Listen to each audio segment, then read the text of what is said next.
పుట్టినప్పటి నుండి చనిపోయే వరకు కూడా స్త్రీకి పుట్టెడు కష్టాలు ఉన్నాయంటారు.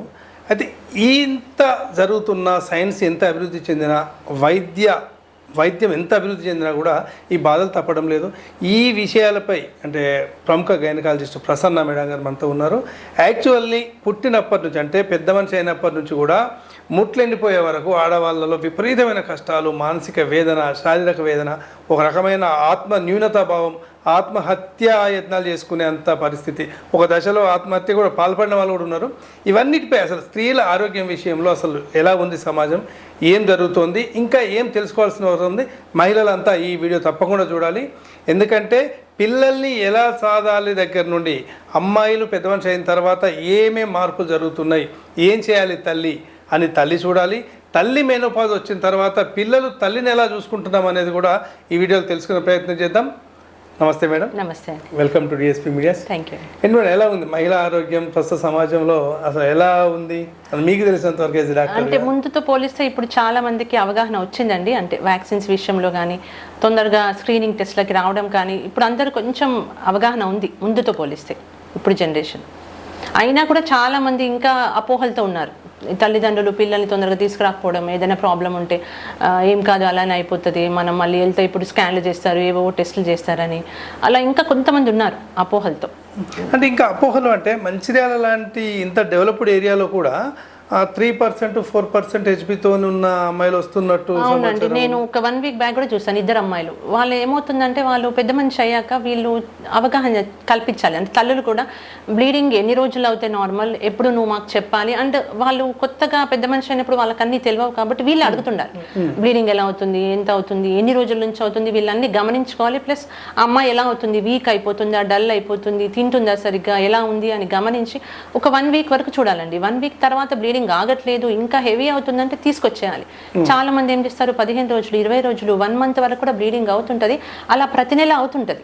వాళ్ళు ఎప్పుడు వస్తారు, ఒక 6-7 మంత్స్ తర్వాత ఆమె చాలా వీక్ అయిపోతుంది.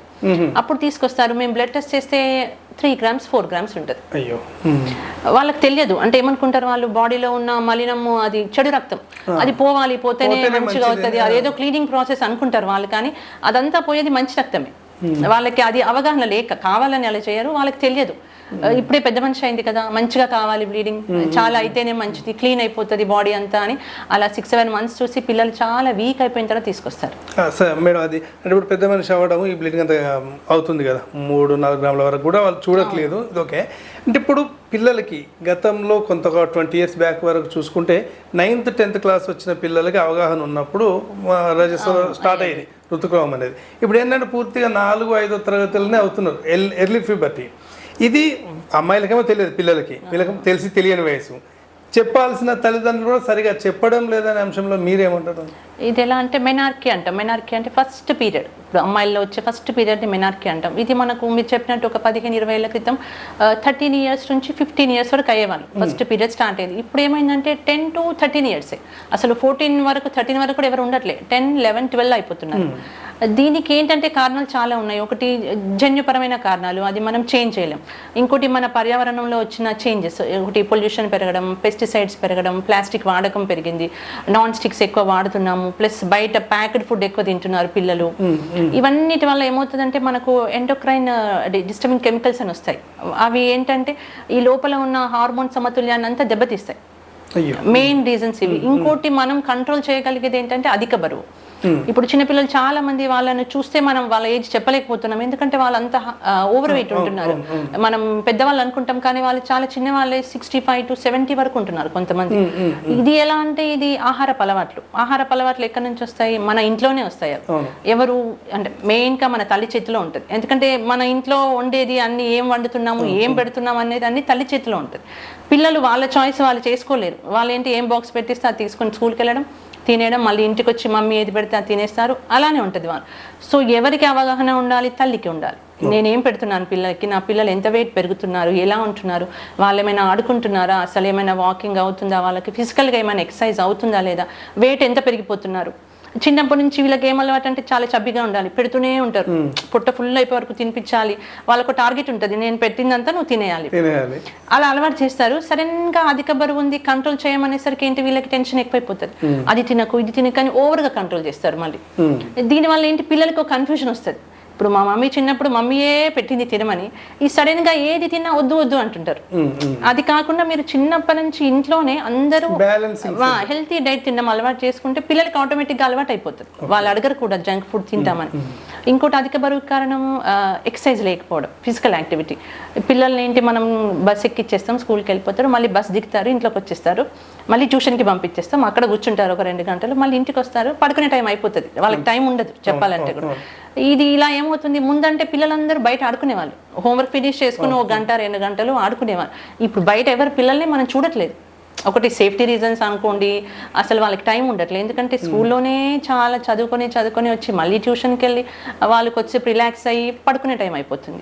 అంటే ఇప్పుడు ఇదంతా జరుగుతున్న క్రమంలో పేరెంట్స్ ఏం ఆలోచిస్తున్నారంటే చదువు కోసం తప్ప, అంటే చదవాలన్న తాపత్రయంలో తప్ప అమ్మాయిల హెల్త్ విషయంలో అసలు ఏం ఆలోచించడం లేదు. అంటే వాళ్ళు కావాలని చేయరు, వాళ్ళంతా ఆలోచించరు, ఏంటి మనకు ర్యాంక్ వచ్చిందా లేదా, మార్క్స్ ఎట్లా వస్తున్నాయి, చదువుతుందా లేదా, అంటే అందరూ స్కూల్కి వెళ్ళాలి, తర్వాత ట్యూషన్కి వెళ్ళాలి, మార్క్స్ మంచిగా రావాలి, అంతే, ఏదో ఒకటి తింటుందా పడుకుంటుందా. చిన్నప్పుడు అంటే ప్యూబర్టీ స్టార్ట్ కాకముందు వీళ్ళు చూడాల్సినది చిన్నప్పటి నుంచి అంతే.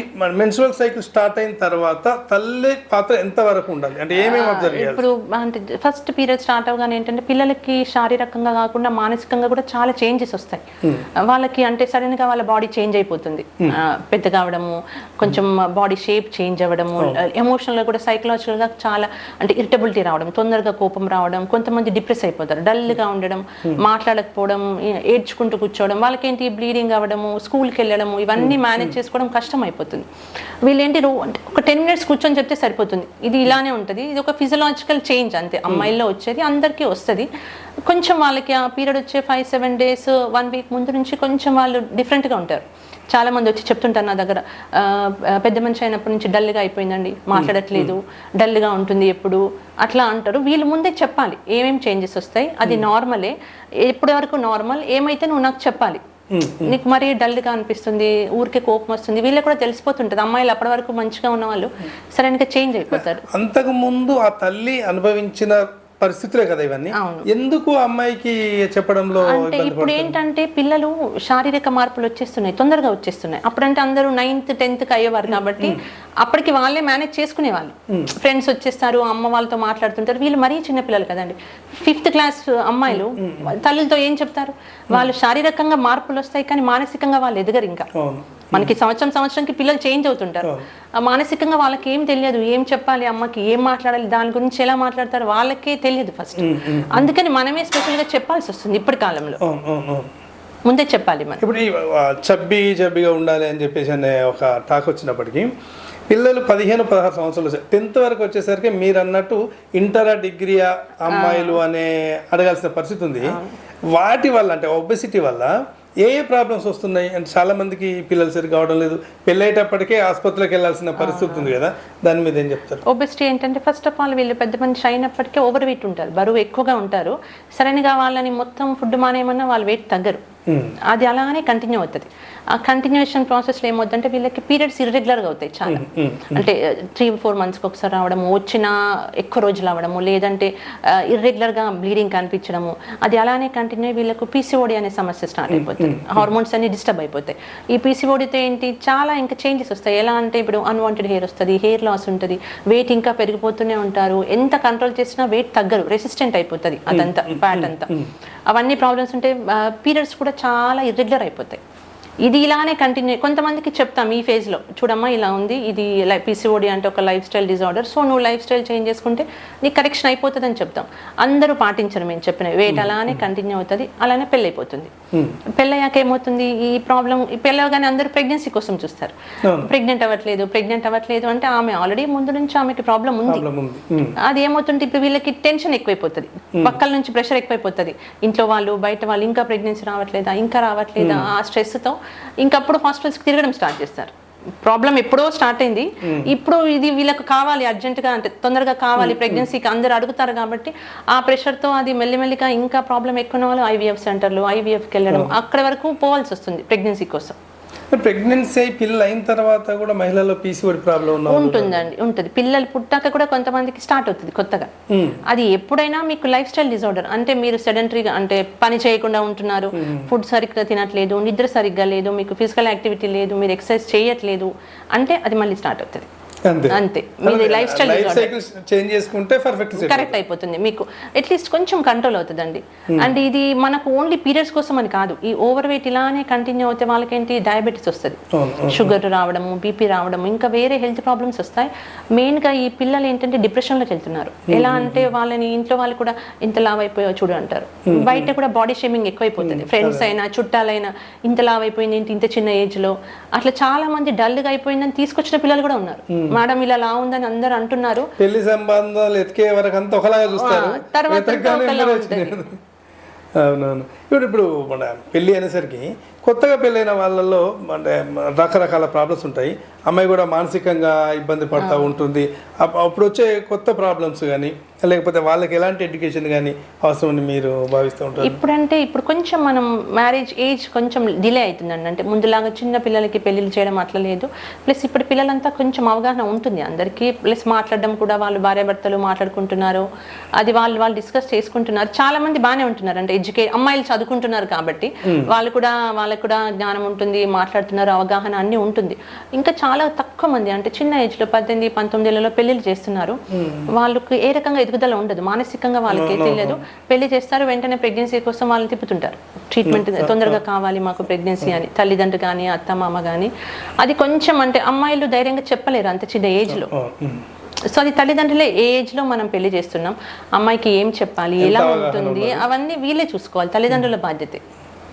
ఓకే మేడం, అంటే ప్రెగ్నెన్సీ విషయానికి వస్తే ప్రైమరీ ప్రెగ్నెన్సీ మొదటిసారి అయినప్పుడు ఈ జన్యుపరమైన మార్పులు చాలా ఈ మధ్య గమనించింది ఏంటంటే చిన్నపిల్లలలో మానసిక శారీరక ఎదుగుదల లేకపోవడం, పుట్టిన తర్వాత చాలామంది బాధపడుతున్న సందర్భం నుంచి కొత్త డయాగ్నోసిస్ వచ్చింది కదా. ఎట్లాంటివి చేసుకుంటే ఆరోగ్యమైన పిల్లలకి, అంటే దీనిలో చాలా అపోహలు ఉన్నాయి. ఒక ప్రెగ్నెంట్ మామూలు ఆసుపత్రికి వచ్చేస్తే అనవసరమైన మందులు రాసి అనవసరమైన హార్మోన్ ఇంజెక్షన్స్ రాసేసి ఓవర్ డోస్ ఇస్తున్నారనే అపోహలు ఎక్కువ ఉన్నాయి. దాంట్లో కొంత మీరు క్లియర్గా ఎక్స్ప్లెయిన్ చేయండి. ఇది ఎలా ఉంటుందంటే, అంటే మనకి ఇప్పుడు పుట్టబోయే బిడ్డ ఆరోగ్యంగా ఉండాలి అంటే మనం ప్రెగ్నెన్సీ ప్లానింగ్ ముందు నుంచే ఉంటుంది. మనం అంటే జనరల్గా ఫోలిక్ యాసిడ్ అని ఒకటి ఇస్తాం. ఫోలిక్ యాసిడ్ అంటే మనకు వైటమిన్, అది ఒక టైప్ B9 వైటమిన్ అంటాము. అది ఎందుకంటే మనం ప్రెగ్నెన్సీ ప్లాన్ చేసుకునే 3 నెలల ముందు నుంచే తీసుకోవాలి. ప్రీ కన్సెప్షనల్ ఫోలిక్ యాసిడ్ అంటారు. ఇది చాలా మందికి అనవసరం అనిపిస్తుంది. ప్రెగ్నెన్సీ స్టార్ట్ కావడానికి ఇప్పుడు తను నేను మార్చ్లో ప్రెగ్నెన్సీ ప్లాన్ చేసుకుంటా అనుకుంటున్నా అంటే జనవరి నుంచి స్టార్ట్ చేయమంటారు. 3 నెలల ముందు నుంచే స్టార్ట్ చేయాలి వాళ్ళు. యాక్చువల్గా అయితే వీళ్ళు పెళ్ళవగానే ప్రెగ్నెన్సీ ప్లాన్ చేసుకున్నప్పుడు ఒకసారి గైనకాలజిస్ట్ని కలవాలి, భార్య భర్త ఇద్దరు. అందరూ కూడా pregnancy second month third month మాత్రమే కలిస్తే, ఎప్పుడంటే వాళ్ళు కన్ఫర్మ్ అయినా కూడా రారు కొంతమంది. 3 months తర్వాత వెళ్దాంలే, అది ఉంటుందో అబార్షన్ అవుతుందో తెలియదు, వెళ్తే ఇప్పుడు అనవసరంగా స్కాన్లు చేస్తారు వీళ్ళు, బ్లడ్ టెస్ట్లు చేస్తారు వీళ్ళు అంటారు. ఈ 3 months ముందు నుంచి ఎందుకు చెప్తామంటే అండం క్వాలిటీ కానీ అవన్నీ బాగుంటాయి, ప్రెగ్నెన్సీ హెల్తీగా తయారవుతుంది. ఆ ప్రెగ్నెంట్ అయ్యాక కూడా ఫస్ట్ 3 months అంటే 12 వారాల వరకు ఈ ఫీటస్లో అంటే పిండంలో అన్ని ఆర్గన్స్ తయారవుతుంటాయి ఆ ఫస్ట్ 3 months లోనే. సో అప్పుడు కూడా ఫోలిక్ యాసిడ్ ఇవ్వాలి. లేదంటే మీరు అన్నట్టు ఈ న్యూరల్ ట్యూబ్ డిఫెక్ట్స్ అన్ని, బ్రెయిన్ కి సంబంధించినవి, వెన్నెముకకు సంబంధించినవి చాలా ప్రాబ్లమ్స్ వస్తాయండి. అది వీళ్ళు అనవసరం అనుకుంటారు. మేము చాలా మందిని చూస్తాం కాబట్టి మేము వాళ్ళకి చెప్తాం, కానీ వాళ్ళు ఎందుకు అనవసరమైన ఇస్తున్నారు అనుకుంటారు. 3 months మనకు మీరు అన్నట్టు జన్యుపరమైనవి తెలవాలంటే మనకు 3 months నిండగానే, అంటే మనకు 11 నుంచి 14 వారాల మధ్యలో NT స్కాన్ అని ఒకటి ఉంటుంది, న్యూక్లియర్ ట్రాన్స్పరెన్సీ కోసం అని చేస్తాము. దాంతోపాటు డబుల్ మార్కర్ అని ఒక బ్లడ్ టెస్ట్ చేస్తాం, దీన్ని కంబైన్ టెస్ట్ అంటాం అనమాట, అల్ట్రాసౌండ్ విత్ బ్లడ్ టెస్ట్. దీంతో ఏంటి మనకు 85 to 90% తెలిసిపోతాయి ముందే. మనకు దాంట్లో లో risk, intermediate risk, high risk అని రిపోర్ట్ వస్తుంది. లో రిస్క్ అనుకోండి నార్మల్, ఏం ప్రాబ్లం లేదు. ఇంటర్మీడియట్ రిస్క్ ఉన్నా హై రిస్క్ ఉన్నా ఏదో ప్రాబ్లం ఉండొచ్చు బేబీకి. అప్పుడు ఏంటి మనకు కన్ఫర్మేటరీ టెస్ట్ ఉంటాయి మళ్ళీ, ఆమ్నియోసెంటెసిస్ అంటే లోపల నుంచి ఉమ్మునీరు తీసి పరీక్ష చేస్తాం మేము. అప్పుడు మనకు కన్ఫర్మ్ గా తెలిసిపోతుంది, అంటే 98 to 99% ప్రాబ్లం ఉంటుంది అనుకుంటే అప్పుడు మనం ప్రెగ్నెన్సీ టర్మినేషన్ కి ప్లాన్ చేస్తాం. లేదు బాగానే ఉంది, ఎందుకంటే మనకు NT scan double marker only screening test, అంటే ఏమైనా ఉండొచ్చా దాన్ని కన్ఫర్మేటరీ చేసుకొని ఏం లేదు అంటే ప్రెగ్నెన్సీ మళ్ళీ కంటిన్యూ చేసుకోవచ్చు. దాని తర్వాత మళ్ళీ 5th మంత్లో ఒక స్కాన్ ఉంటుంది, అదేంటి టిఫా స్కాన్ అంటాం. అంటే అన్ని అవయవాలు కరెక్ట్గా ఉన్నాయా లేదా, ఏమైనా మనకు ప్రాబ్లం ఉండేటట్టు ఉందా అని అక్కడ ఒక స్కాన్ ఉంటుంది. తర్వాత 7th or 8th మంత్లో గ్రోత్ స్కాన్ ఒకటి ఉంటుంది, అంటే బేబీ వెయిట్ బాగానే పెరుగుతుందా, ఉమ్మునీరు ఎలా ఉంది, ప్లాసెంటా ఎలా ఉంది, మెచ్యూరిటీ బాగానే ఉందా, ఇవన్నీ చూసుకోవాలి.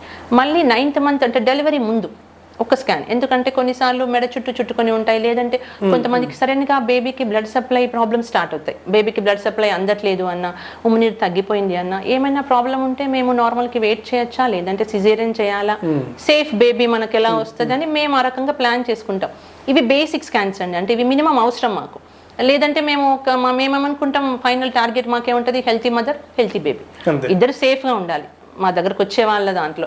వీళ్ళు ఏమనుకుంటారు, ఇన్నిసార్లు ఎందుకు స్కాన్ చేస్తున్నారు, దీంతో ఏమైనా అవుతుందంటే, స్కానింగ్ అనేది జస్ట్ మేము అందులో సౌండ్ వేవ్స్ యూజ్ చేస్తాం. చాలా మందికి తెలియదు, రేడియేషన్ అనుకుంటారు. రేడియేషన్ ఏమి ఉండదు అల్ట్రాసౌండ్ లో, మీకు ఎక్స్రే కానీ సిటీ స్కాన్ లో కానీ ఉంటుంది రేడియేషన్. మేము ఓన్లీ అల్ట్రాసౌండ్ చేస్తాం, దాంట్లో సౌండ్ వేవ్సే యూజ్ చేస్తాం ఆ మెషిన్ లో మనకు. సో రేడియేషన్ ఉండదు. మాకు డౌట్ అనిపించింది, పొట్ట చూస్తే చిన్నగా అనిపించింది, బేబీ పెరగట్లేదు, చిన్నగా ఉంది, ఈమె సరిగా కొంతమంది టాబ్లెట్స్ వేసుకోరు, సరిగా తినరు. మాకు డౌట్ వచ్చినప్పుడు మేము స్కాన్ చేస్తాం కంపల్సరీ. అది వాళ్ళు మీరు ఎందుకు ఊరికే స్కాన్లు చేస్తున్నారో అదొక అపోహ. అంటే చాలా తక్కువ మంది ఉన్నారు ఇప్పుడు, అట్లా అందరూ వింటున్నారు యాక్చువల్లీ, ఎందుకంటే అందరికీ తెలుస్తున్నాయి ప్రాబ్లమ్స్ అన్ని. సో అందరూ వాళ్ళే అడుగుతున్నారు, మేడం మాకు స్క్రీనింగ్ టెస్ట్ చేయండి, మాకు డౌట్ ఉంది, ఇట్లా మేనరికం అది అని వాళ్ళే ముందుగా వస్తున్నారు. చాలా తగ్గిపోయినాయి, చేసుకున్నా కూడా వాళ్ళు ప్రాపర్ గా వస్తున్నారు, అందరికి అవగాహన వచ్చేసింది. చాలా తక్కువ మంది ఉన్నారు అంటే ఇంకా మాకెందుకు అనవసరంగా టెస్టులు చేస్తున్నారు ఇలా అనుమానం ఉండేవాళ్ళు.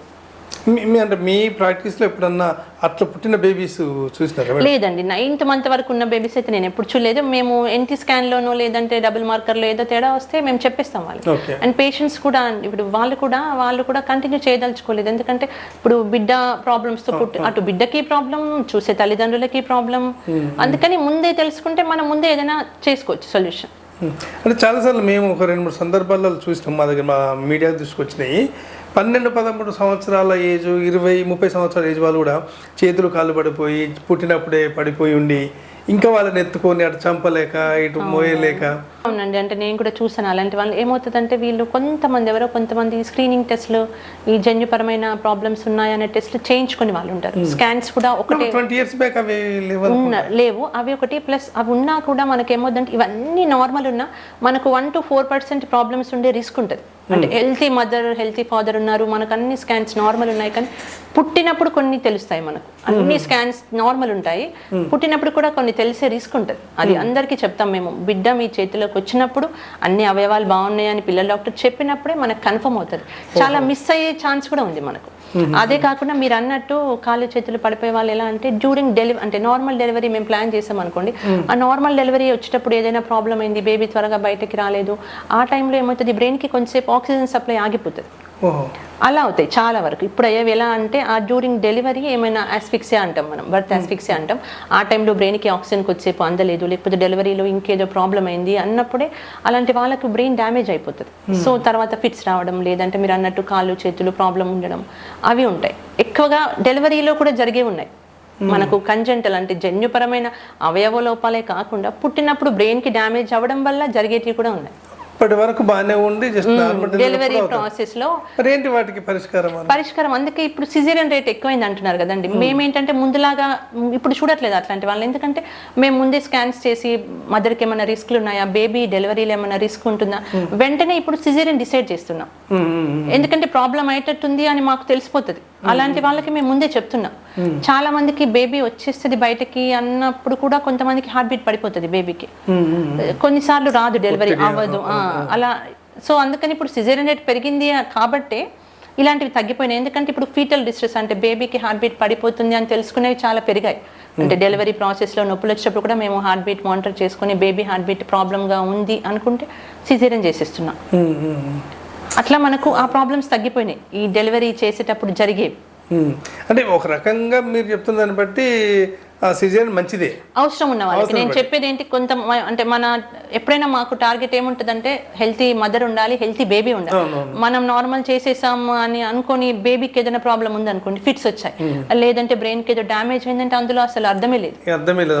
నేను చెప్పేది ఏంటి, అందరికీ సిజేరియన్ చేయాలని కాదు, మనకు రిస్క్ ఉంది, మదర్కి ఇన్ని ప్రాబ్లమ్స్ ఉన్నాయి, సో బేబీ కొంచెం వెయిట్ ఎక్కువ ఉంది, బేబీ డెలివరీ అవ్వదేమో, లేకపోతే మదర్కి పెల్విస్ బాగాలేదు అంటే దారి బాగాలేదు, సరిపోదు, బేబీ బయటకు రాదు అనుకున్నప్పుడు మేము ముందే డిసైడ్ చేసి సిజేరియన్ చెప్తాం. అంటే అదొక కారణం. ఇది ఎందుకు అపోహ దీన్ని ఎక్కువ ఇదైపోయింది అంటే ప్రతి ఒక్కరూ ఇప్పుడు ఏమైందంటే మేము ఎవరికి బలవంతంగా చేస్తామని చెప్పమండి. చాలా సార్లు ఇప్పుడు పిల్లలకి ఏంటి తల్లులు చెప్పాలి నార్మల్ డెలివరీ అంటే దాని లాభాలు ఏంటి, ఎలా ఉంటుంది. ఇప్పుడు నేను నా దగ్గరికి వచ్చే వాళ్ళకి అందరికీ డెలివరీ ముందు కౌన్సిల్ చేస్తా అండి. ఎప్పుడైనా నార్మల్ డెలివరీ ఇస్ బెస్ట్. అన్నీ బాగుంటాయి, నీకు అన్నీ బాగున్నాయి, బేబీకి అంత ప్రాబ్లం లేదు, ఇద్దరు బాగున్నారు, దారి కూడా బాగుంది అంటే నేను నార్మల్గా చెప్తా. చాలా మంది ఏముంటారు, వచ్చి చిన్న క్యాన్యులా పెట్టగానే పడిపోతారు వాళ్ళు, ఇంజెక్షన్ పెట్టగానే. తల్లులే చెప్తారు ముందు, నా బేబీ చాలా సెన్సిటివ్ అండి, ఓడ్చుకోదాం నొప్పులు, మీరు సిజేరియన్ చేసేయండి, లేకపోతే అమ్మమ్మలు వస్తారు సిజేరియన్ చేసేయండి అంటారు. మేము ఎప్పుడు బలవంతంగా లేదమ్మా వెయిట్ చేయకు, ఈమె సెన్సిటివ్ ఉంది, సిజేరియన్ చేస్తామని మేము అడగం. అండ్ ఇంకోటి ముహూర్తం. ఒకప్పుడు ఏంటి, బేబీ ఎప్పుడు పుడితే అప్పుడు ఆ టైంని మనం మంచి టైంగా గుర్తు పెట్టుకుంటాం, టైమ్ ఆఫ్ బర్త్ లాగా. ఇప్పుడు ఏమైందంటే రివర్స్లో వాళ్ళే ఒక టైం డిసైడ్ చేస్తారు, చేసేసి ఆ టైంకి మాకు బేబీని బయటకు తీయాలంటారు. మేము చెప్తాం నార్మల్ డెలివరీకి అయితే ముహూర్తం కుదరదండి, మీరు 24 గంటలు వెయిట్ చేయాలి. అది ఎప్పుడు పెయిన్స్ వస్తాయి, ఎప్పుడు ఓపెన్ అవుతుంది, అది మన చేతిలో ఉండదు. వీళ్ళకు ముహూర్తంలోనే కావాలి. వాళ్ళు కొంతమంది కావాలనే ముహూర్తం సెక్షన్ చేయమంటారు. మేము 9 months పేషెంట్ని చూస్తాం, మాకు ఒక కనెక్షన్ కూడా వచ్చేస్తుంది. అప్పుడు లేదు నేను చెయ్యను పో అని చెప్పడానికి కూడా ఉండదు వాళ్ళకి. మేము కౌన్సిల్ చేస్తాము, ఒక టాబ్లెట్ కూడా స్టార్ట్ చేస్తాం పెయిన్స్ కోసం. వాళ్ళు ఓర్చుకోరు, చాలా మంది ఓర్చుకోరు. పక్క నుంచి వాళ్ళు ఓర్చుకున్న మదర్స్ కొంచెం వాళ్ళని ఎంకరేజ్ చేశారనుకోండి, ఇలానే ఉంటుందమ్మా, తను ఓర్చుకోవాలి, ఉండి పక్కన ఎవరో ఒకరు ఉంటే వాళ్ళు కంటిన్యూ చేసుకుంటారు. పక్క నుంచి ఎవరో ఒకరు వచ్చి ఈమె ఓర్చుకోదమ్మా మళ్ళీ ఏమవుతుందో ఏంటో, లేకపోతే వాళ్ళ ఇంటి పక్కన పిల్లలకి ఎవరికైనా నార్మల్ డెలివరీలో మనం అనుకున్నట్టు ప్రాబ్లమ్స్ అయినాయి అనుకోండి, ఫిట్స్ వచ్చాయి, లేదంటే బ్రెయిన్కి ఏమైనా డ్యామేజ్ అయిందంటే వాళ్ళకి అది గుర్తుంటుంది, లేదమ్మా నాకు రిస్క్ ఎందుకు, నాకు నార్మల్ వద్దు, ఆపరేషన్ చేసేయండి, అలా ఉంటది.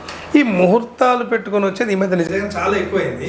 అది ఏమన్నా ఎడ్యుకేట్ చేయడానికి ప్రయత్నిస్తున్నారు? మేము చెప్తామండి, కానీ వాళ్ళు వినరు. ఇప్పుడు ముహూర్తంలో పుట్టినంత మాత్రాన మనకు బిడ్డ గొప్పవాడు అయిపోతాడు, ఇలా కూడా చెప్తాం. అలా ఉండదమ్మా, మీకు ఏ టైంకి డెలివరీ అవుతే ఆ టైం మీరు నోట్ చేసి పెట్టుకోవాలి. అది టైమ్ ఆఫ్ బర్త్ అని మీరు గుర్తు పెట్టుకోండి, దాని ప్రకారం మనకు కొన్ని ఉంటాయి, అవి చేసుకుంటాం. వీళ్ళేంటి, ఇప్పుడు కొంతమంది అయితే నీకు ఈ టైంలో చేయాలమ్మా అంటే లేదు మేడం ఆ టైంలో ముహూర్తం లేదు, నేను దాని తర్వాత చేసుకుంటా అంటారు. సరే అమ్మా, నీ రిస్క్ నీ ఇష్టం, నీ బేబీకి ఏమన్నా అయితే నాకు సంబంధం లేదని చెప్తాం అంతే. ఇంకా వాళ్ళు చెప్తే వినరు. ముహూర్తం చూడొద్దమ్మా అంటే తర్వాత అన్ని రాసుకునేది పోయి రాయించుకొని వీళ్ళే పుట్టిపిస్తున్నారు ఆ టైంలో. అది వాళ్ళకి చెప్పిన అర్థం కావట్లేదు. మేము ఇలా కూడా చెప్తామండి. ఇప్పుడు సరే మీకు ఎవరో ఒక పండితుడు టైం చెప్పారు, ఆ టైం వరకు నేను వెయిట్ చేశాను, బేబీకి ఏమైనా అయింది, ఎవరు రెస్పాన్సిబుల్? ఇప్పుడు నన్ను అడుగుతారు మీరు వచ్చి, ఆయన అయితే అడగరు కదా, ముహూర్తం చెప్పిన ఆయన అడగరు. ఈ మధ్యలో ఇలా చెప్తే కొంచెం వింటున్నారు. నేను రిస్క్ పేషెంట్కి ఇచ్చేస్తా అండి, మీరు ముహూర్తం వరకు వెయిట్ చేయాలంటే మీ రిస్కే, అది నాకు సంబంధం లేదు, నేనైతే ఈ టైంలో చేసుకోవాలని చెప్తాను. ఇది ఎవరికంటే ముఖ్యంగా ఏమైనా బీపీ షుగర్ ఉన్న వాళ్ళకి, బేబీకి బ్లడ్ సప్లై ప్రాబ్లం ఉంది, లేదంటే ముందు ఆపరేషన్ అయిన వాళ్ళకి, సెకండ్ ప్రెగ్నెన్సీకి వస్తారు, వాళ్ళకి ఏంటి ఆ స్టిచెస్ ఓపెన్ అయిపోతాయి, కొంతమందికి పెయిన్ వచ్చిందంటే చేసేయాలి, లేదంటే బేబీ బయటకు వచ్చేస్తుంది. అలా డెలివరీ అయిన తర్వాత ఒక 1.5 year వరకు ఆ స్త్రీలో వచ్చే మార్పులు, మానసికమైన మార్పులు, శారీరకంగా చాలా వీక్ అయిపోతుంటారు కదా, అసలు ఆ సమయంలో ఎలాంటి ఫుడ్ అవసరం, ఆమెకి ఎలాంటి రెస్ట్ అవసరం? డెలివరీ అవ్వగానే ఏంటంటే చాలా మంది బేబీ మీద ఫోకస్ ఉంటుంది, మన ఇంట్లో వాళ్ళకైనా పెద్దవాళ్ళకైనా. చాలా మంది మదర్ని పట్టించుకోరు, అంటే ఆమె సైకలాజికల్గా ఆమెకి ఏం ప్రాబ్లమ్స్ వస్తున్నాయి. ఒకటి వాళ్ళకి ఏంటంటే వాళ్ళు అప్పటి వరకు చాలా పెయిన్ని ఓడ్చుకుని ఉంటారు, నార్మల్ అయిన వాళ్ళంటే. డెలివరీ అవుతుంది కానీ నిద్ర ఉండదు, ఫీడింగ్ ఒకటి ఇవ్వాలి, ఇంకా చాలా రకంగా ఉంటుందని చాలా మందికి డిప్రెస్ అయిపోతారు. అంటే మనకు పోస్ట్ పార్టమ్ డిప్రెషన్ కూడా ఒకటి ఉంటుంది, చాలా డల్గా అయిపోతారు. ఎందుకంటే వాళ్ళతో ఎవరు మాట్లాడే వాళ్ళు ఉండరు, అంటే చాలా తక్కువ మంది అర్థం చేసుకునే వాళ్ళు. నేను బేబీని పట్టుకుంటాను, నువ్వు పడుకో అని ఎంతమంది చెప్తారండి? నీకు రాత్రంతా ఫీడింగ్ ఇస్తారు, నిద్ర లేదు, సరే కరెక్ట్ టైంకి తింటుంది అంటే చాలా మంది చూసుకుంటారు. నేను అందరిని తప్పు పట్టట్లేదు. కొంతమంది పేషెంట్స్ మాకు చెప్తారు పాపం వచ్చి, ఇలా చేస్తున్నారు మేడం, ఇలా చేస్తున్నారు. సెకండ్ డెలివరీ ఎస్పెషల్లీ, ఫస్ట్ బేబీని వీళ్ళే పట్టుకోవాలి, సెకండ్ బేబీని వీళ్ళే చూసుకోవాలి. అది కొంచెం ఇంట్లో ఆలోచించాలి, మదర్కి చాలా సపోర్ట్ ఇవ్వాలండి. నేను చాలా మందికి ఏం చెప్తా, ఇప్పుడు అవన్నీ మనం చేంజ్ చేయలేం. ఇంట్లో మనుషులందరినీ చేంజ్ చేయలేము, సో నువ్వే స్ట్రాంగ్గా ఉండాలి. లేదు కొంతమందికి డిప్రెషన్ ఎక్కువ ఉందంటే వాళ్ళు బేబీని కూడా హార్మ్ చేస్తారు. అంటే ఆ డిప్రెషన్లో సివియారిటీ ఎక్కువైంది అనుకోండి, బేబీకి ఏదైనా చేసేద్దామని చూస్తారు. అంటే అంత స్టేజ్ వరకు వెళ్ళడం చాలా తక్కువ. కానీ ఉంటారండి, మేము చూసామంటే నేను పీజీ టైంలో గవర్నమెంట్ హాస్పిటల్లో చేసినప్పుడు కొంతమంది బేబీస్ని హార్మ్ చేసేవాళ్ళు. అంటే వాళ్ళకి తెలియదు ఆ విషయం, ఈ బేబీ నా బేబీయే అని. అట్లా అదంతా ఉండదండి, సైకలాజికల్గా చేంజ్ అయిపోతాయి. ఒత్తిడి అది ముందు నుంచే కొంచెం డిప్రెషన్ ఉన్న వాళ్ళైతే అప్పుడు ఇంకా అగ్రవేట్ అయిపోతుంది, ఎక్కువ అయిపోతుంది. ఫుడ్ కూడా మీరు చెప్పినట్టు అంటే ఫుడ్ కూడా కరెక్ట్ టైం టు టైం పెట్టాలి. ఇప్పుడు ఫుడ్ పెట్టమన్నాం కన్నా కంట్రోల్గా తినమని చెప్పాల్సి వస్తుంది. ఎందుకంటే ప్రెగ్నెన్సీలోనే చాలా వెయిట్ పెరిగిపోతున్నారు చాలా మంది తెలియక. తర్వాత మళ్ళీ ఈ పోస్ట్ పార్టం అంటే డెలివరీ అయ్యాక పాలు రావాలి తల్లికి, బిడ్డకి పాలు ఇవ్వాలని చాలా ఎక్కువ పెట్టేసి చాలా మంది ఒక 15 kgs వరకు పెరుగుతున్నారు. ఆ వెయిట్ అలానే ఉంటుంది. సో కొంచెం డైట్ చూసుకొని తినాలి. ఇద్దరికి తినాలి అనే కాన్సెప్ట్ ఇప్పుడు లేదు. ముందంటే ప్రెగ్నెంట్ అవగానే ఇద్దరికి తినే పెడుతుంటే వాళ్ళు ఎక్కువ వెయిట్ పెరిగిపోతున్నారు. మనకు ఒక 300 calories కావాలి ఎక్స్ట్రా బేబీ కోసం. అండ్ వీళ్ళు ప్రెగ్నెంట్ అవ్వగానే ఇంట్లో ఇంకా చాలా తక్కువ మంది, ఇప్పుడు అందరూ జాబ్స్ చేసుకుంటున్నారు, కూర్చుండిపోతారు. ఏమవుతుందో, నడిస్తే ఏమవుతుందో, ఇంకేమైనా పని చేస్తే ఏమవుతుందో, అలా కూర్చుని కూడా వెయిట్ ఎక్కువ పెరిగిపోతున్నారు. ఈ మధ్యలో అంటే చాలా మందిని గమనించినప్పుడు మనం అంటే డెలివరీ అయిన తర్వాత నడుము కట్టు సరిగా వేసుకోకపోవడం వల్లనో, లేకపోతే పొట్ట వేలాడుతుందనో, లేకపోతే మాకు ఆ ఇంజెక్షన్ వల్ల దీనివల్ల నడుము నొప్పి వచ్చిందని ఒక అపోహ చాలా ఎక్కువ ట్రోల్ అవుతూ ఉంటుంది. ఏంటి అసలు అది నడుము కట్టుకున్న స్పెషాలిటీ? నడుము కట్టు ఏంటంటే మేము అది సపోర్ట్ కోసం ఇస్తామండి. అప్పటి వరకు ప్రెగ్నెన్సీలో స్ట్రెచ్ అవుతుంది పొట్ట అంతా, డెలివరీ అవ్వగానే మీకు బేబీ బయటకు వెళ్ళిపోతుంది కాబట్టి ఆ పొట్ట అంతా లూజ్గా అయిపోయి వేలన్నట్టుగా ఉంటుంది వీళ్ళకి. అది ఒకటి స్ట్రెచ్చింగ్ వల్ల లూజ్ అయిపోయింది. ఒకటి కొంతమందికి ఓవర్ వెయిట్ అంటే వెయిట్ బాగా పెరిగిన వాళ్ళకి ఫ్యాట్ కూడా ఎక్కువైపోతుంది. సో బెల్ట్ ఎందుకంటే అది సపోర్ట్ కోసం అంతే, మనకి పొట్టని స్టిఫ్గా ఉంచితే బ్యాక్ పెయిన్ అంటే నడుము నొప్పి రాకుండా ఉంటుంది. అండ్ ప్లస్ వీళ్ళు డెలివరీ అయ్యాక టాబ్లెట్స్ అన్నీ మానేస్తారు కానీ పాలిస్తారు బేబీకి ఒక 1.5 year పాలిస్తారు కానీ ఎవ్వరూ కాల్షియం వాడరు. దానివల్ల ఏమవుతుంది, బోన్స్ వీక్ అయిపోతాయి, నడుము నొప్పి స్టార్ట్ అవుతుంది. అది వాళ్ళు ఏమనుకుంటారు, నాకు అనెస్థీషియా ఇచ్చారు దానివల్ల నొప్పి వస్తుంది. అనెస్థీషియా ఇచ్చే చాలా చిన్న నీడిల్ ఉంటుంది, అది అపోహ. నడుము నొప్పి ఎందుకు వస్తుంటే ఒకటి వీళ్ళు కాల్షియం వేసుకోరు, ఇది సపోర్ట్ ఉండదు. మేమేంటంటే ఈ లూజ్గా అయింది ఏంటి, ఎప్పుడైనా ఎక్సర్సైజెస్తో మళ్ళీ టైట్ అవుతుంది, ఎప్పటిలాగా అవుతుంది. సో మీరు 3 months 2 months రెస్ట్ తీసుకున్నాక మెల్లిగా వాకింగ్ స్టార్ట్ చేయడం, డైట్ కంట్రోల్ చేయడం, కొన్ని ఎక్సర్సైజెస్ కూడా ఉంటాయి ఆ మజిల్ మళ్ళీ టైట్ అవ్వడానికి, ఎప్పటిలాగా అవడానికి. ఆ ఎక్సర్సైజెస్ చేసుకుంటేనే మీకు టైట్ అవుతుంది. బెల్ట్తో మేము ఓన్లీ సపోర్ట్ కోసం ఇస్తాం, అది కూడా ఇనిషియల్లీ డెలివరీ అయిన తర్వాత కొద్ది రోజులు పోస్చర్ మెయింటైన్ అవ్వడానికి, వాళ్ళకి సపోర్ట్ ఉండడానికి. ఈ హెల్త్ విషయంలో సింగిల్ ఫ్యామిలీస్ అంటే భార్య భర్త అలాగూ పెద్దవాళ్ళు ఎవరు లేకపోవడం వల్ల కూడా ఇట్లాంటి ప్రాబ్లమ్స్ ఎక్కువైనాయి అనే వాదనలో ఎంత? అవునండి, ఎక్కువైనాయి. ఎందుకంటే ఎప్పుడైనా పెద్దవాళ్ళు ఉంటే అది డిఫరెంట్గా ఉంటుంది. అంటే వాళ్ళకి అన్నీ తెలుసుంటాయి, వాళ్ళు చెప్తారు. ఇప్పుడు ఇద్దరే ఉన్నారనుకోండి, చిన్న బేబీని పట్టుకొని మదర్కి చాలా స్ట్రెస్ ఉంటుంది, హస్బెండ్కి జాబ్ ఉంటుంది, ఎవరు ఉండరు, మదరే చూసుకోవాల్సి. ఇప్పుడు హస్బెండ్ని కూడా మనం ఏం అనలేము ఆయన సపోర్ట్ ఇవ్వడానికి. అదే ఇంట్లో తల్లిదండ్రులు ఉన్నారు లేదంటే అత్తమామ ఉన్నారు అనుకోండి, వాళ్ళు సపోర్ట్ చేస్తే తల్లికి చాలా బాగుంటుందండి, డెలివరీ అయిన ఆమెకి చాలా బాగుంటుంది. ఒక్కసారి కొద్దిగా సబ్జెక్ట్ నుంచి బయటకు వద్దాం. ఏంటి మీ అంటే బసంత్ సహాని హైదరాబాద్ అంటే అందరికీ చాలా వరకు వెల్ నోన్ నేమ్, అది అక్కడ మీరు ప్రాక్టీస్ చేసినారా? అవునండి, అంటే నేను అక్కడ ల్యాప్రోస్కోపీ ట్రైనింగ్ అని దానికోసం జాయిన్ అయ్యాను. యాక్చువల్గా నా DGO DNB అయ్యాక డాక్టర్ పద్మావతి అని ఉంటారు అక్కడ, సీనియర్ డాక్టర్, చాలా మంచి గైనకాలజిస్ట్. నేను ఆవిడ దగ్గర వర్క్ చేశాను, అంటే నేర్చుకోవడానికి. ఇంకా తర్వాత కూడా నేను ఆవిడ దగ్గర నేర్చుకుందామని చేశాను. 1.5 years చేశాను. సెయింట్ తెరిసాలో నేను DNB చేశాను. గైనకాలజీలో DNB చాలా తక్కువ అనుకుంటా కదా మన ప్రాంతంలో? లేదండి, ఇప్పుడు చాలా మంది చేస్తున్నారు. అంటే ప్రైమరీ DNB కూడా ఉంటుంది, DGO తర్వాత చేసేదాన్ని సెకండరీ DNB అంటారు. ప్రైమరీ అంటే DGO ఉండదు, డైరెక్ట్ గా DNB చేస్తున్నారు ఉంటది. కానీ కొంచెం తక్కువ మందికి తెలుసు, ఓన్లీ మనకు మెడికల్ ఫీల్డ్ లో ఉన్న వాళ్ళకి ఐడియా ఉంటుంది. MD కూడా మీరు అక్కడ చేసినారా? DGO DNB నాది, DGO ఉస్మానియాలో చేశాను, తర్వాత DNB secondary DNB Saint Teresa, దాని తర్వాత ల్యాబ్ ట్రైనింగ్ ఇదంతా నేను బసంత్ సహానిలో. అదే అంటే హైదరాబాద్ లో పాత తరం వాళ్ళకి ఆ పేరు బాగా నోటాడు, బసంత్ సహాని అనేది. అది చాలా ఓల్డ్ హాస్పిటల్, అంటే మంచి హాస్పిటల్, చాలా మంది సీనియర్ డాక్టర్స్ ఉంటారు. అదే ఏంటంటే ఇప్పుడు అంటే మహిళా ఆరోగ్యానికి సంబంధించి ఈ HPV వ్యాక్సిన్ ఏంటంటే దాని స్పెషాలిటీ ఏంటి, ఎందుకు అవసరం మహిళలకి ఇప్పుడు ఉన్న పరిస్థితుల్లో? ఓకే, HPV వ్యాక్సిన్ ఏంటంటే మేము సాధారణంగా దాన్ని సర్వైకల్ క్యాన్సర్ అని ఒకటి అంటాం, అంటే గర్భాశయ ముఖద్వారానికి వచ్చే క్యాన్సర్. చాలా క్యాన్సర్స్కి మనకు కారణాలు తెలియదు, దీని వల్లనే వస్తుందని చాలా తక్కువ క్యాన్సర్స్కి తెలుసు. అందులో ఈ సర్వైకల్ క్యాన్సర్ ఒకటి. దీనికి కారణం హెచ్పివి వైరస్ అని మనకు తెలిసింది కాబట్టి దానికోసం వ్యాక్సిన్ని కనిపెట్టారు. సో హెచ్పివి వ్యాక్సిన్ వేసుకుంటే మనకు ప్రివెంట్ చేయగలం అట్లీస్ట్. అది మనం వ్యాక్సిన్ వేసుకున్నా మనం తర్వాత టెస్టులు చేసుకోవాలి. అది వేసుకున్నంత మాత్రాన ఇంకా నాకు రాదు అనుకోవడానికి లేదు. ఈ వ్యాక్సిన్ కూడా ఎప్పటి నుంచి అంటే ఇప్పుడు కొత్తగా 9 సంవత్సరాల నుంచి 14 సంవత్సరాల వరకు ఇచ్చామనుకోండి, 2 డోసులు సరిపోతాయి. 9 సంవత్సరాల నుంచి మనం స్టార్ట్ చేయాలి, అమ్మాయిలకైనా అబ్బాయిలకైనా. ఎందుకంటే దాని వల్ల శరీరంలో చాలా బాగా ఇద్దరికి అంటే దాని వల్ల మనకు శరీరంలో చాలా భాగాల్లో క్యాన్సర్ వస్తుంది.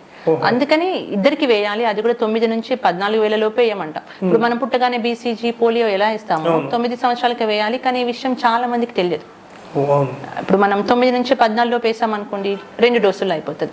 మళ్ళీ 15 సంవత్సరాల నుంచి వేసామనుకోండి 3 డోసులు వేసుకోవాలి. అది 45 ఏళ్ల వరకు చెప్తాం మేము ఆడవాళ్ళకి. అది అవగాహన చేస్తున్నప్పుడు చాలా మంది అంటే అందరికి ఎలా ఉంటుందంటే క్యాన్సర్ నాకెందుకు వస్తుంది, నాకు క్యాన్సర్ రాదులే అన్న దాంతో ఉంటారు అందరూ. సర్వీస్ క్యాన్సర్ మన ఏరియాలో కొంత ఎక్కువనే ఉంటుంది. చాలా మందికి తెలియదు అసలు.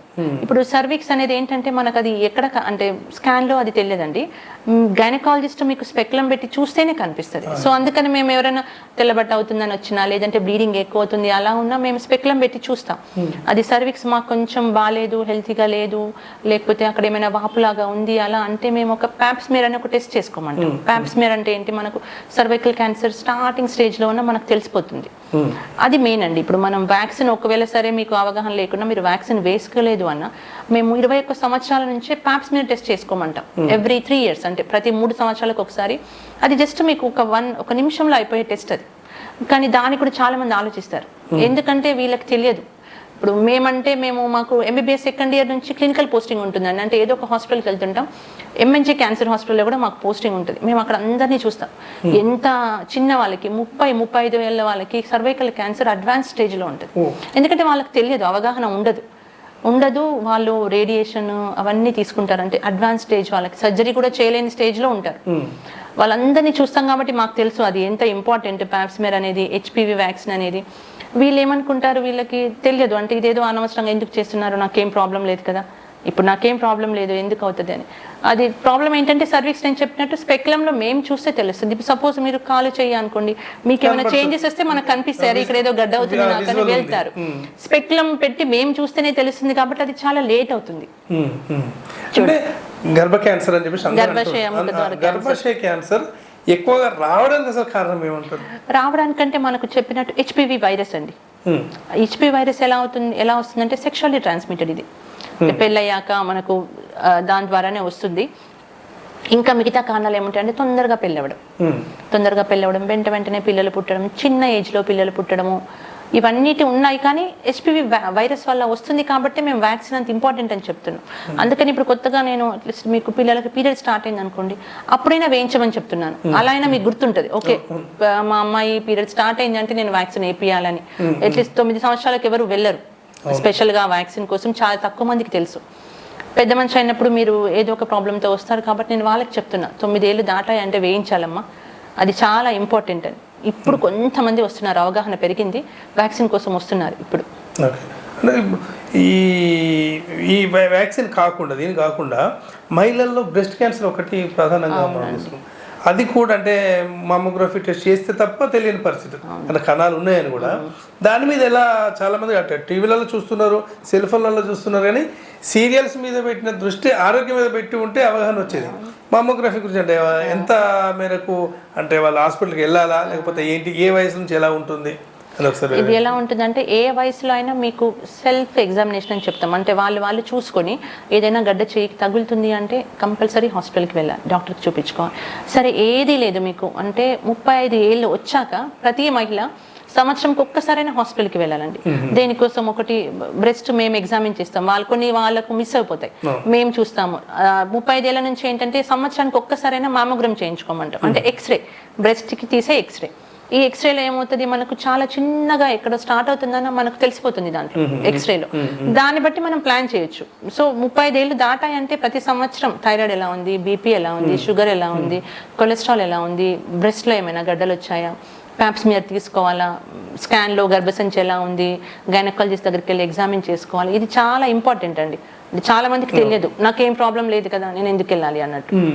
చాలా మందిలో సెకండ్ స్టేజ్ థర్డ్ స్టేజ్ వచ్చిన తర్వాత వెళ్ళే పరిస్థితి. ఎందుకంటే వాళ్ళు బయటకి చెయ్యికి గడ్డ తగిలే వరకు తెలియదు కదా వాళ్ళకి. అలా ఇప్పుడు ఇది వీటి మీద అంటే దేశవ్యాప్తంగా క్యాన్సర్ పెరుగుతుంది మహిళలలో. అంటే గవర్నమెంట్ నుంచి ఎలాంటి ఇది లేదు. 20 years back hepatitis B vaccine గవర్నమెంటే చేసింది కదా. ఇట్లాంటి ఏమైనా వైద్య ఆరోగ్య దానికి సంబంధించి ఏమన్నా రీసెర్చ్ జరిగే అవకాశం ఉందా? ఉంటుందండి కంపల్సరీ. మనకు ఫ్యూచర్లో HPV వ్యాక్సిన్ కూడా నాకు గవర్నమెంట్ వాళ్ళే చేస్తారు, అందరికీ అవైలబుల్ చేస్తే అప్పుడు కొంచెం పెరగచ్చు వ్యాక్సిన్ తీసుకోవడం. ఇప్పుడు ఏంటంటే కొంచెం బయట నుంచి తీసుకోవాలి, ప్లస్ దాని కాస్ట్ని కూడా చాలా మంది ఆలోచిస్తున్నారు. ఇప్పుడు మహిళల్లో ఇంకొక ఇష్యూ వచ్చేసరికి మేడం, మెనోపాజ్. ఇప్పుడు 45-50 సంవత్సరాలు అయిపోయింది. వీటికి వచ్చేసరికి వాళ్ళల్లో మానసిక పరిస్థితి ఎలా ఉంటుంది? అప్పుడు పిల్లలు తల్లిదండ్రులు వాళ్ళకి చెప్పలేరు, తల్లి చెప్పలేదు నాకు ఈ ప్రాబ్లం ఉందని. పిల్లలు ఈ కాలం బాగా బిజీ అయిపోయారు. ఏంటి వాళ్ళ మానసిక పరిస్థితి? వాళ్ళని ఎవరు చూడాలి, ఎలా చూడాలి? ఇది ఏమవుతుందంటే మనకు మెనోపాజ్ అంటాం. మెనోపాజ్ అంటే పీరియడ్స్ ఆగిపోతాయి, మనకు అండాశయాలు కూడా పనిచేయడం తగ్గిపోతుంది, అన్నం విడుదల తగ్గిపోతుంది, కాబట్టి హార్మోన్స్ కూడా తగ్గిపోతాయి. సో వాళ్ళకి మనం 1 year వరకు పీరియడ్ రాలేదు అంటే మెనోపాజ్ వచ్చేసిందని చెప్తాం. అది మనకు జనరల్గా 45 నుంచి 55, 45 నుంచి 55 ఏళ్ళ మధ్యలో స్టార్ట్ అవుతుంది. దాంట్లో ఏంటంటే చాలా ఉంటాయండి ప్రాబ్లమ్స్. అంటే ఒకటి పీరియడ్స్ ఆగిపోవడం, ఒకటి హార్మోన్స్ తగ్గిపోతాయి కాబట్టి వీళ్ళకి ఏంటి సడన్గా కోపం రావడం, లేదంటే డల్గా డిప్రెషన్గా ఉండడం, నిద్ర లేకపోవడం, ఒకటి బాడీలో అంటే ఫ్యాట్ డిస్ట్రిబ్యూషన్ చేంజ్ అవుతుంది, అంటే పొట్ట దగ్గర కొవ్వు పెరుగుతుంటుంది మెల్లిగా. అండ్ వీళ్ళకి హాట్ ఫ్లాషెస్ అంటే ఏంటంటే మొహంలో సడన్గా చెమటలు రావడం, అంటే పక్కన వాళ్ళందరూ బాగానే ఉంటారు, చల్లగా ఉందంటారు, వీళ్ళకి సడన్గా వేడిగా అనిపిస్తుంటుంది. అది కొన్ని సెకండ్లే ఉంటుంది, కానీ చాలా ఇబ్బందిగా ఉంటుంది. వంట చేసేటప్పుడు ఇబ్బందిగా ఉంటుంది, అండ్ నిద్ర పట్టదు సరిగ్గా, యూరిన్లో ఇన్ఫెక్షన్ తరచుగా వస్తుంటుంది. ఈ చాలా ప్రాబ్లమ్స్ ఉంటాయి. ఇది ఎలా అంటే నేను అనుకుంటా, చిన్నప్పుడు మీరు ఒకవేళ మీకు అమ్మాయి ఉందనుకోండి, మీరు ఆవిడకి ప్రాబ్లమ్స్ గురించి అన్నీ చెప్పారు, అది ఆ కనెక్షన్ ఉందంటే మీరు ఆ స్టేజ్కి వచ్చేసరికి మీ అమ్మాయికి కూడా చెప్పుకోవచ్చు, అర్థమవుతుంది.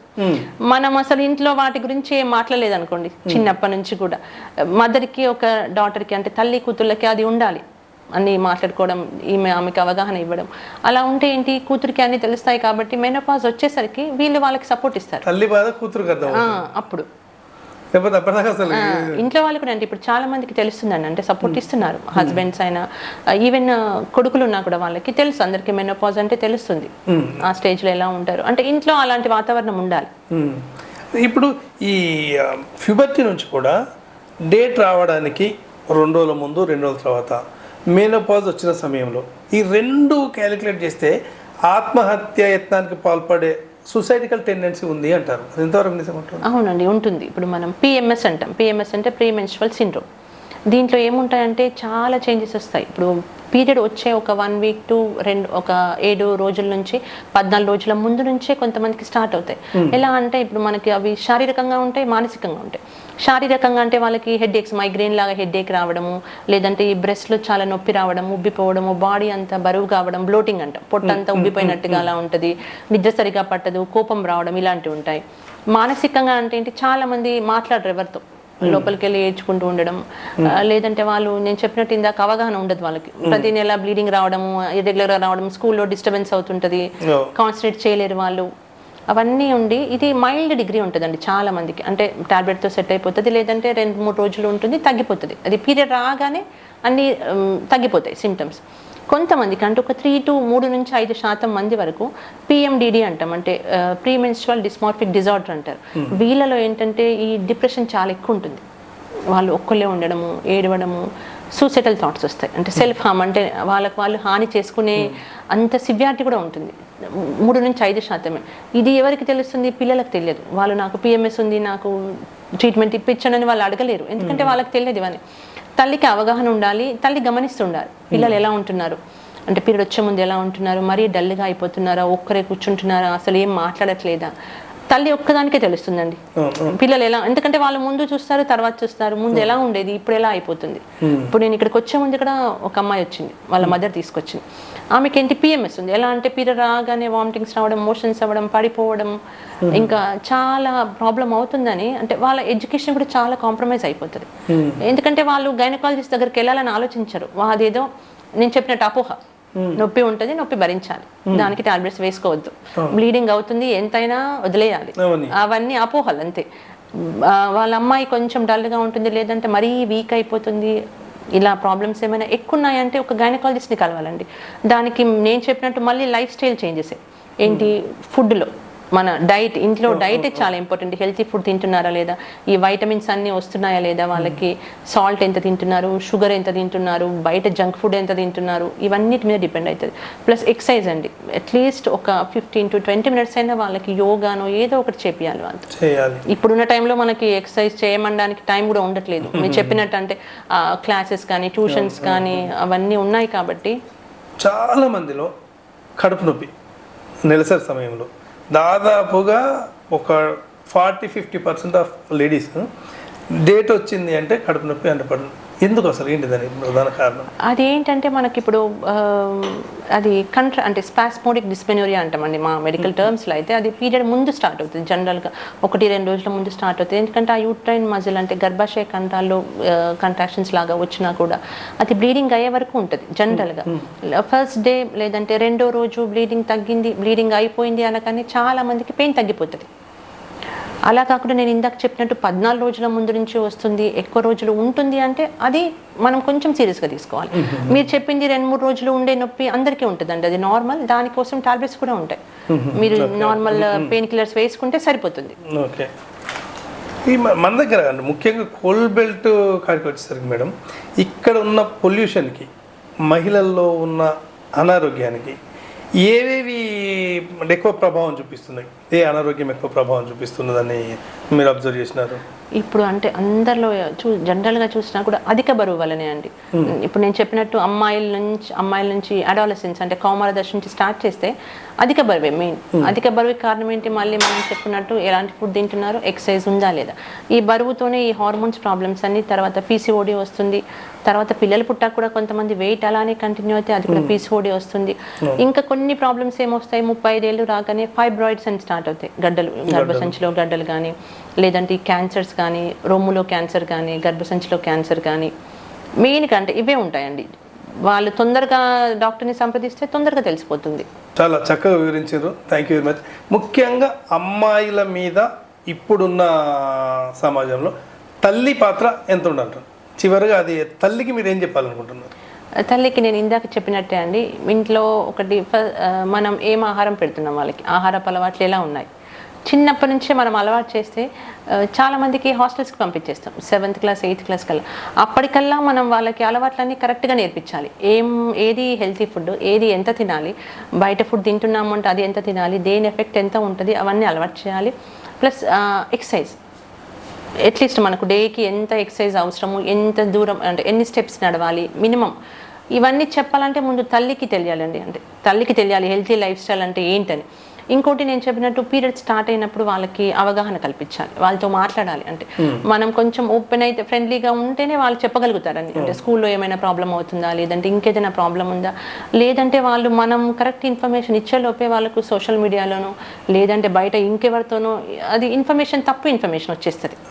సో దాంతో వాళ్ళు ఈ గైడెన్స్ కరెక్ట్గా ఉండదు. అదే మనం ముందే వాళ్ళకన్నీ చెప్పేసాం అనుకోండి, వాళ్ళకన్నీ తెలిస్తే వాళ్ళని మనం ఎక్కడికి పంపించినా మనకి భయం ఉండదు. వాళ్ళకన్నీ తెలుసు ఏది హెల్తీ ఏది అన్హెల్తీ, ఏది ప్రాబ్లం, ఎంతవరకు ఉంటే, ఇప్పుడు బ్లీడింగ్ కూడా ఎంతవరకు ఉంటే నార్మల్, ఎప్పుడు నేను డాక్టర్ దగ్గరికి వెళ్ళాలి, లేదంటే వాళ్ళ అమ్మకి ఎప్పుడు చెప్పాలి, అవన్నీ అవగాహన కల్పించాలి. ముఖ్యంగా నేను చెప్పింది డైట్, ఎక్సర్సైజ్, ఈ పీరియడ్స్ గురించి అవగాహన. తర్వాత ఇంకా పెళ్లి సమయంలో అన్నిటికీ తల్లి పాత్రనే ఉంటుందండి, మెయిన్గా అన్నిటికీ తల్లి పాత్రే మెయిన్. ఇప్పుడు తల్లి పాత్ర దాదాపుగా తగ్గిపోయింది మేడం, ఎందుకంటే పొద్దున్న లేచి హడావిడిగా స్కూల్ వ్యాన్ ఎక్కించేసి పంపిస్తున్నారు. చాలామంది అమ్మాయిలు కూడా హాస్టళ్లలో చదువుకున్నారు. టీచర్ల పాత్ర నెక్స్ట్ టీచర్స్ దగ్గరికి వస్తుందండి. అంటే ఇప్పుడు స్కూళ్ళలో కూడా ఏంటంటే మెయిన్గా ఈ మెన్స్ట్రువల్ దీని గురించి ఉంటుంది. అంటే మనం వాళ్ళని కూడా స్కూల్స్ని కూడా మనం ఎక్కువ అనలేం, ఎందుకంటే అది మన బాధ్యత. ఇప్పుడు హాస్టల్లో వేసాం అనుకోండి, ఇప్పుడు నేను మొన్న ఒక అమ్మాయితో మాట్లాడాను, పీసీఓడి నీట్ ఎంట్రన్స్ కోసం ప్రిపరేషన్ కోసం హైదరాబాద్లో హాస్టల్లో జాయిన్ అయిపోయింది. మార్నింగ్ 5 o'clockకి లేపుతారు, నైట్ 11 గంటల వరకు చదువుకోవాలి. సో పొద్దున్న 5 గంటల నుంచి నైట్ 11 గంటల వరకు అదే ఉంటుంది. ఇంకా వాళ్ళని నేను అంటే ఇప్పుడు హాస్టల్లో ఫుడ్ ఉంటుంది, మధ్యలో ఒక టీ బ్రేక్, లంచ్ బ్రేక్ అవే ఉంటాయంట. ఆమెకు పీసీఓడి ఉంది, 3 నెలల నుంచి పీరియడ్ రావట్లేదని వచ్చింది. ఇప్పుడు లైఫ్ స్టైల్ చేంజెస్ చెప్పాలి ఆమెకి నేను, ఆమె ఎలా చేంజ్ చేసుకుంటుంది? చదువుకుంటారు. మళ్ళీ 11 గంటలకి వాళ్ళు స్టడీ అవర్స్ నుంచి పంపించేసా కూడా వీళ్ళు చదువుకుంటారు మళ్ళీ రూమ్లో లైట్ ఆన్ చేసుకొని. అంటే మేము కూడా అవన్నీ చేసి వచ్చిన వాళ్ళమే కాబట్టి ఎంట్రెన్స్ ముందు అలానే ఉంటుంది. నేను చెప్పాను మనం అక్కడ మినిమం చేయగలిగింది ఏంటి, నువ్వు అట్లీస్ట్ వాళ్ళు ఇచ్చే 6 గంటల నిద్రైనా పోవాలి, మళ్ళీ చదువుకోవడం కాకుండా 6 గంటల నిద్ర, వాళ్ళు ఇచ్చే హాస్టల్లో ఇచ్చే ఫుడ్ కాకుండా నువ్వు బయట నుంచి ఏమైనా పండ్లు కొనుక్కెళ్ళడం, లేదంటే ఇంట్లో నుంచి ఏమైనా హెల్తీ ఫుడ్ తీసుకెళ్ళడం. ఇప్పుడు మనం ఆ హాస్టల్ ఇప్పుడు ఎందుకంటే పేరెంట్సే ర్యాంక్స్ రావట్లేదని వాళ్ళ మీద ఒత్తిడి పెడతారు. ఇప్పుడు ర్యాంక్ రావాలి అనుకోండి వాళ్ళని అడుగుతారు కదా. సో టీచర్స్ కూడా ఏం చూస్తారు, మేము ఎంత చెప్పాము, వాళ్ళు ఎంత చదువుకున్నారు, ఎన్ని ర్యాంక్స్ వచ్చాయి. కానీ ఇప్పుడు స్కూళ్ళల్లో మాత్రం ఈ మెన్స్ట్రువల్ హైజీన్ అంటే ఇప్పుడు పీరియడ్స్ అప్పుడు ఎలా ఉండాలి, ప్యాడ్స్ డిస్పోజల్ ఎలా, వాష్రూమ్స్ అన్ని క్లీన్గా ఉంచడం, ఇవన్నీ చేస్తున్నారండి అమ్మాయిల కోసం. అలా కూడా చేంజెస్ వస్తున్నాయి. ఎందుకంటే వాష్రూమ్ బాగాలేదని చాలా మంది స్కూల్ మానేస్తారు పీరియడ్స్ టైంలో, ఎందుకంటే ప్యాడ్ చేంజ్ చేసుకోవాలని నాకు నచ్చదు అక్కడ, లేదంటే ఇంకేదైనా ప్రాబ్లమ్స్, నీళ్లు తాగడం మానేస్తారు. వాష్రూమ్ బాగాలేదు నేను నీళ్ళే తాగడం, వాళ్ళు ఇంటికి వచ్చే వరకు మళ్ళీ నీళ్ళు తాగరు. వాళ్ళు ఎక్కువ టైం ఉండేది స్కూల్లోనే, అక్కడే నీళ్ళు తాగరు వాళ్ళు. మన స్కూల్ టైంలో విద్యార్థులే కాదు, షాపింగ్కి వచ్చే మహిళలు ఎవరు కూడా, అంటే బయటికి వెళ్ళే వారు కూడా అసలు ఎక్కడ కూడా ఇక ఇప్పుడు బయటికి వెళ్తున్నాము అంటే పొద్దుటి నుంచి వాటరు 2 బంద్ అన్ని మానేస్తారు. అవునండి. ఎందుకంటే సౌకర్యం లేకపోవడం వల్ల అంతే అండి. ఒకటి అంటే మహిళలకి మెయిన్గా సౌకర్యం కరెక్ట్గా ఉండదు, అవి నీట్గా ఉండవని ఇబ్బందిగా ఉంటుంది మహిళలకి. అందుకని వాళ్ళు చాలా అందరూ ఆల్మోస్ట్ మీరు చెప్పినట్టు 99% అలానే చేస్తారు. దానివల్ల ఇబ్బందులే కదా మేడం. అవునండి. ఇప్పుడు ఎప్పుడో ఒకసారి అంటే ఏం కాదు, కానీ ఇప్పుడు కొంతమంది జాబ్కి వెళ్ళే వాళ్ళు రోజు అలానే చేస్తే, స్కూల్కి వెళ్ళే పిల్లలు కూడా రోజు అలానే చేస్తే చాలా ప్రాబ్లమ్స్ వస్తాయండి. ఒకటి వాళ్ళు డిహైడ్రేట్ అయిపోవడం, లేదంటే యూరిన్ ఇన్ఫెక్షన్స్ రావడము, అది కష్టమే. కానీ మనం అన్నీ చేంజ్ చేయలేము కాబట్టి అది హెల్త్ కోసం చేంజ్ చేసుకోవాలి. ఇంకా అలాంటి పిల్లలు కూడా వస్తారు, స్కూల్లో వాష్రూమ్ వెళ్ళకుండా వాళ్ళు ఏడవడం స్టార్ట్ చేస్తారు. అమ్మాయిలు తల్లులు వెళ్ళి తీసుకొస్తారంట. మొన్న ఒక అమ్మాయిని అలానే తీసుకొచ్చారు. దానివల్ల ఏంటో మీకు కాన్స్టిపేషన్ ప్రాబ్లమ్ అయ్యి మోషన్ రాకుండా అయిపోవడము, కడుపులో నొప్పి రావడము, ఇవన్నీ అంటే ఇప్పుడు మన జనరేషన్ చేంజ్ అయింది. ప్లస్ ఈ ఎడ్యుకేషన్ సిస్టమ్ మనం చేంజ్ చేయలేము, దాన్ని మొత్తానికి చేంజ్ చేయలేము. సో మన ఇంట్లో అట్లీస్ట్ మన అమ్మాయికి ఏం చెప్తున్నాము, ఎలా ఉండాలి, ఏంటి, అవన్నీ ముందే నేర్పించాలి. ఒక అరగంట ముందు నిద్ర నుంచి లేపి అన్ని లేదండి, రోజు ఒక 5 నిమిషాలు మాట్లాడితే చాలు. ఇవన్నీ జనరల్ గా మీరు తినేటప్పుడు మాట్లాడతారు, లేదంటే ఇంట్లో మీరు ఏదైనా పని చేసేటప్పుడు వాళ్ళని కూడా వచ్చి హెల్ప్ చేయమని, ఆ హెల్ప్ చేసేటప్పుడు మీరు మాట్లాడుకోవచ్చు. ఇవన్నీ అంటే ఇది తల్లి బాధ్యత అండి, కంపల్సరీ. నేను మీరు ఎంత పెద్ద జాబ్ చేసినా, మీరు ఎంత బిజీ ఉన్నా తల్లిదండ్రుల బాధ్యత పిల్లలు ఎప్పుడైనా. ఇంకెవరిని బ్లేమ్ చేయలేం మనం. మనము ఏం చెప్తున్నాం, మనం ఏం తినిపిస్తున్నాం, మనం ఏం నేర్పుతున్నాం వాళ్ళకి, దాన్ని బట్టే ఉంటుందండి. మనం ఎంత పెద్ద స్కూల్లో వేసినా అదంతా మనం బ్లేమ్ చేయొద్దు వాటన్నిటిని. మనం ఏం నేర్పాం, మీరు హాస్టల్కి పంపించాలంటే మొదటి 10 సంవత్సరాలు మీరు నేర్పించాలి. చిన్నప్పుడు 3-4 ఏళ్ళ పిల్లలకే మనం ఏం తినిపిస్తున్నాం వాళ్ళకి అలవాటు అయిపోతుందండి. అవి నేర్పిస్తే మనకు హాస్టల్కి వెళ్ళాక కష్టం అవ్వదు. పిల్లల్ని ప్రేమగా చూసుకోవడమే కాదు, వాళ్ళ ఆరోగ్యం కూడా చాలా ఇంపార్టెంట్. ముఖ్యంగా అమ్మాయిల విషయంలో పొద్దున్నే లేచి స్కూల్కు బస్సులో ఎక్కించడం కాదు, విసర్జన క్రియ ఎలా ఉందో కూడా చూడాలి, వాళ్ళ ఆరోగ్యం కూడా ఎలా ఉందో చూసుకోవాలి. డాక్టర్ ప్రసన్న గారు చాలా మంచి విషయాలు వివరించారు. తల్లిదండ్రుల పాత్ర, తర్వాత టీచర్ల పాత్ర చాలా ముఖ్యం. ఇంకా మనకు ప్రేక్షకులు కొన్ని ప్రశ్నలు పంపించారు. ఇంకా మరుసటి ఎపిసోడ్లో మళ్ళీ మనం మాట్లాడుకుందాం. అప్పటి వరకు మా స్టూడియోకి వచ్చిన మేడం గారికి thank you very much. Thank you.